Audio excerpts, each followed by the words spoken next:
नमस्ते बच्चों। आज हम सीबीएसई कक्षा 10 का व्याकरण का पाठ वाक्य भेद पढ़ेंगे। तो बच्चों, आज हम वाक्य भेद में सीखेंगे वाक्य का रूपांतरण तथा उसके उपवाक्य के भेद और उसकी पहचान कैसे की जाए।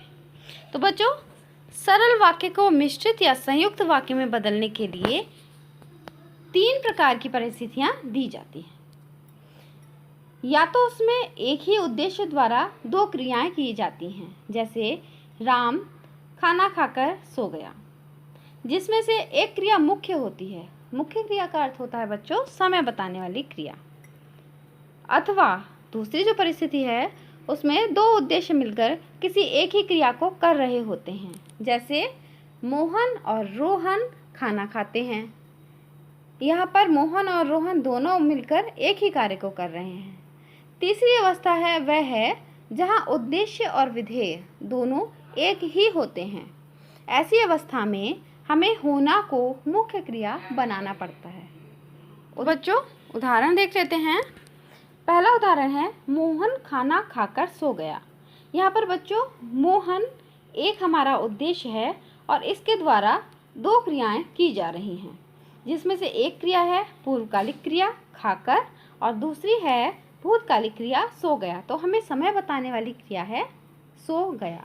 तो बच्चों, सबसे पहले हम 2 वाक्य बना लेते हैं इससे। तो 2 वाक्य बनाने के लिए जो एक पूर्वकालिक क्रिया इसमें दे रखी है, इसको हम भूतकालिक क्रिया बना देंगे, यानी कि खाकर की जगह हो गया खाया। ठीक है, खाकर की जगह हो गया खाया। तो अब हम लिखते हैं मोहन ने खाना खाया। दूसरा वाक्य हो गया सो गया। अब इन दोनों को हम और संयोजक से जोड़ देते हैं। तो हमारा संयुक्त वाक्य बना मोहन ने खाना खाया और सो गया। जब इसको हम मिश्रित वाक्य बनाते हैं तो इसमें से हमें सबसे पहले और को हटा देना होता है और 2 सेंटेंस हम लिख देते हैं। हम लिखेंगे मोहन ने खाना खाया, वह सो गया। अब इन 2 वाक्यों में हमें संयोजक लगाने हैं, तो संयोजक युग्म का हम प्रयोग करेंगे। इसमें पहले हम लगाएंगे जैसे ही और दूसरा संयोजक बीच में हम लगाएंगे आश्रित उपवाक्य से पहले वैसे ही। तो जैसे ही मोहन ने खाना खाया वैसे ही वह सो गया। और उदाहरण देखते हैं। रोहन और मोहन पुस्तक पढ़ते हैं।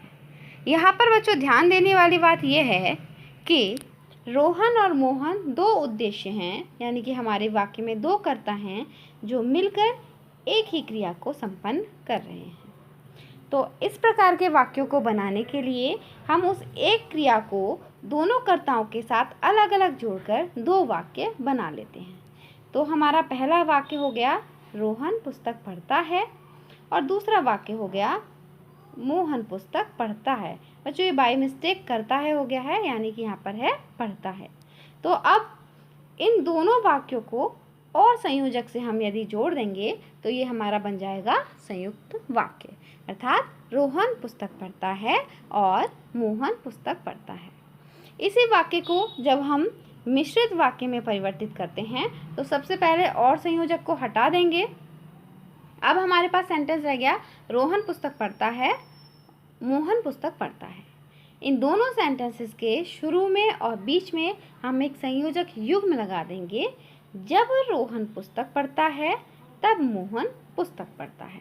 तो इस तरीके से अब ये हमारा मिश्रित वाक्य बन गया। जब रोहन पुस्तक पढ़ता है तब मोहन पुस्तक पढ़ता है। तीसरा उदाहरण देख लेते हैं। तीसरे प्रकार का उदाहरण राम एक होशियार लड़का है।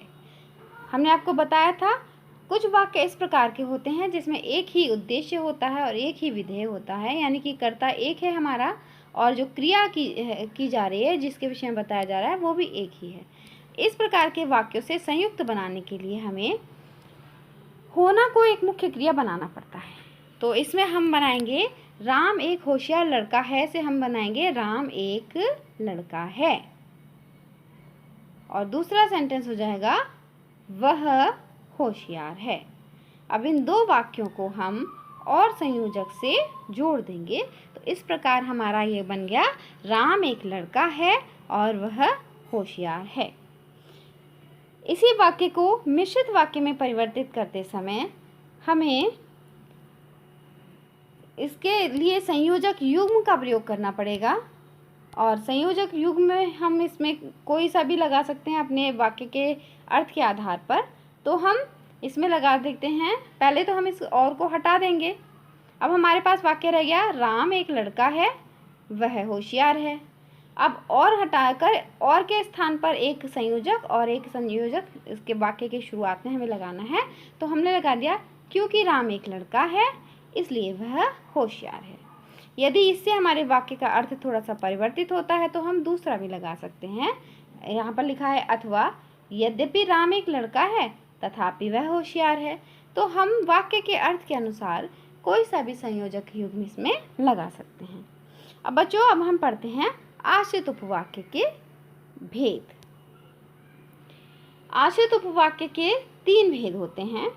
नंबर 1 है संज्ञा उपवाक्य, और नंबर 2 है विशेषण उपवाक्य, नंबर 3 है क्रिया विशेषण उपवाक्य।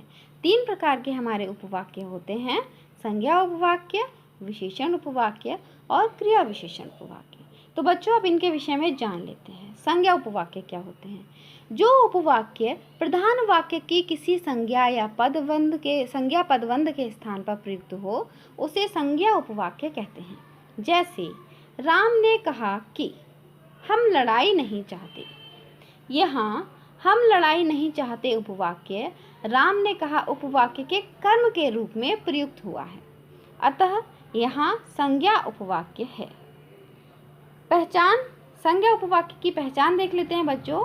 सामान्य रूप से संज्ञा उपवाक्य की से प्रारंभ होते हैं, यानी कि की संयोजक वाले वाक्य संज्ञा उपवाक्य के अंतर्गत आते हैं। दूसरा है विशेषण उपवाक्य। तो जो आश्रित उपवाक्य प्रधान उपवाक्य के किसी संज्ञा या सर्वनाम की विशेषता बताता है उसे विशेषण उपवाक्य कहते हैं। यहाँ पर प्रधान उपवाक्य में कोई संज्ञा या सर्वनाम दे रखा होगा और उसकी किसी विशेषता के बारे में आश्रित उपवाक्य में बताया जा रहा होगा। जैसे यह वही आदमी है जिसने कल चोरी की थी। तो बच्चों, आदमी की विशेषता बताई जा रही है कि इस आदमी ने कल चोरी की थी, इस कारण यहाँ पर है विशेषण उपवाक्य। अथवा इसका एक और उदाहरण देख लेते हैं, जो मेहनत करता है वह उसे अवश्य सफलता मिलती है। यानी कि जो मेहनत करता है उसकी विशेषता क्या होती है? उसकी विशेषता है कि उसे सफलता अवश्य मिलती है। तो इस प्रकार से यहाँ पर हुआ विशेषण उपवाक्य। उपयुक्त वाक्यों में जिसने कल चोरी की थी और जो मेहनत करता है, ऐसे आश्रित उपवाक्य हैं जो क्रमशः आदमी जो एक संज्ञा है तथा उसे जो एक सर्वनाम है की विशेषताएं बताते हैं। विशेषण उपवाक्य का प्रारंभ सर्वनाम जो अथवा इसके किसी रूप से होता है। बच्चों, ये इसकी पहचान है कि विशेषण उपवाक्य जो या इसके किसी रूप से होता है। अब हम समझ लेते हैं जो के कौन कौन से रूप इसमें आ सकते हैं। ये हैं जिसे, अभी मार्क करके आपको बता देते हैं, जिसे, जिसने, जिससे, जिनको, जिनके लिए आदि। ये सब बच्चों संज्ञा मतलब जो के ही रूप हैं। तो इनसे प्रारंभ होने वाले उपवाक्य प्रायः विशेषण उपवाक्य के अंतर्गत आते हैं। अब हम समझते हैं क्रिया विशेषण उपवाक्य। आश्रित उपवाक्य का प्रयोग क्रिया विशेषण की भांति किया जाता है, अर्थात जो आश्रित उपवाक्य प्रधान उपवाक्य की क्रिया की विशेषता बताता है उसे क्रिया विशेषण उपवाक्य कहते हैं। तो बच्चों, इसमें आप सीधे आप देख सकते हैं प्रधान उपवाक्य में एक क्रिया दी गई होगी और उसके विषय में ही अगला जो वाक्य हमारा होगा आश्रित उपवाक्य वो उस क्रिया से संबंधित होगा। उदाहरण देख लेते हैं, जैसे जब तुम स्टेशन पहुँचे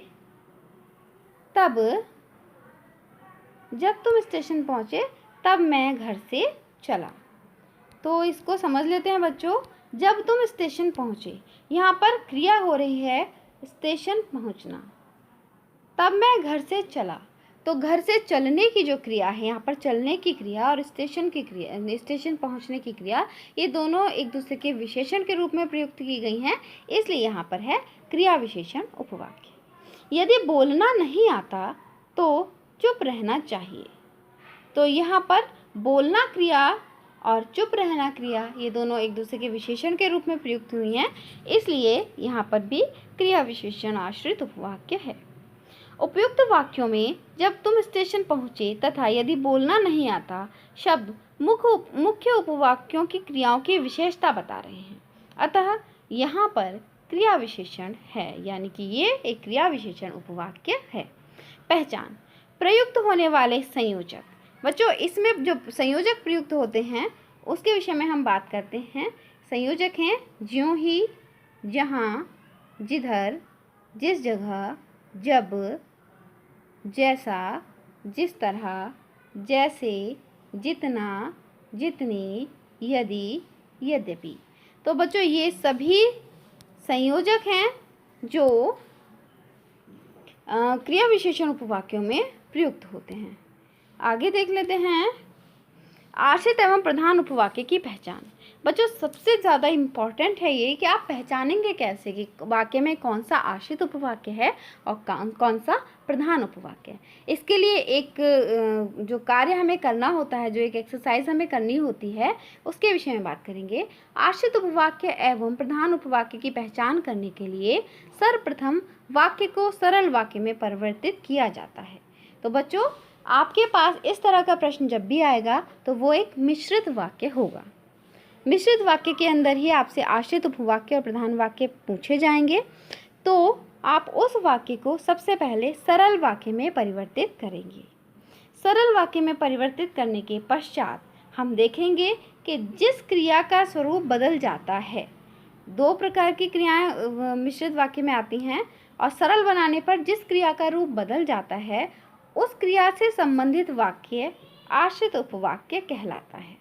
यानी कि जिस बदलने वाली क्रिया जिस वाक्य की होती है वही उपवाक्य जो है हमारा वह आश्रित उपवाक्य कहलाता है, तथा जो क्रिया पहले की ही भांति रहती है, यानी कि जिसमें कोई चेंज नहीं होता है जिस क्रिया के स्वरूप में, वह हमारा होता है, उस क्रिया वाला जो वाक्य है वह वाक्य हमारा प्रधान उपवाक्य कहलाता है। उदाहरण देख लेते हैं।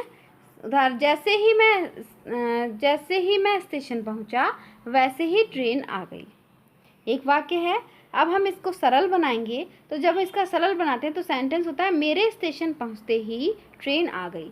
तो बच्चों, हम देखेंगे जैसे ही मैं स्टेशन पहुंचा, यहाँ पर है पहुंचा, और यहाँ पर इस क्रिया का रूप बदलकर हो गया पहुंचते ही। ट्रेन आ गई अभी भी ऐसा ही है, तो यानी कि ट्रेन आ गई जो वाक्य है हमारा, ये है हमारा प्रधान उपवाक्य। वैसे ही ट्रेन आ गई, ये है हमारा प्रधान, और जैसे ही मैं स्टेशन पर पहुंचा, ये है हमारा आश्रित उपवाक्य। आश्रित उपवाक्य है यहाँ पर जैसे ही मैं स्टेशन पहुंचा, और प्रधान उपवाक्य है वैसे ही ट्रेन आ गई। वाक्य के भेद क्रिया विशेषण आश्रित उपवाक्य, ये जो वाक्य हमारा है, अब इसका भेद हम बताएंगे, जो हमने अभी पीछे आपको बताया था इसी वीडियो में, कि जब क्रिया पर आधारित होता है हमारा आश्रित उपवाक्य, क्रिया की कोई विशेषता बताता है, तो वहाँ पर क्रिया विशेषण आश्रित उपवाक्य होता है। तो बच्चों, आज हमारी वीडियो यहीं पर पूरी होती है। आशा है आपको समझ में आया होगा। अगर आपको मेरी वीडियो समझ में आई हो, पसंद आई हो, तो मेरी वीडियो को लाइक और सब्सक्राइब ज़रूर करें। धन्यवाद।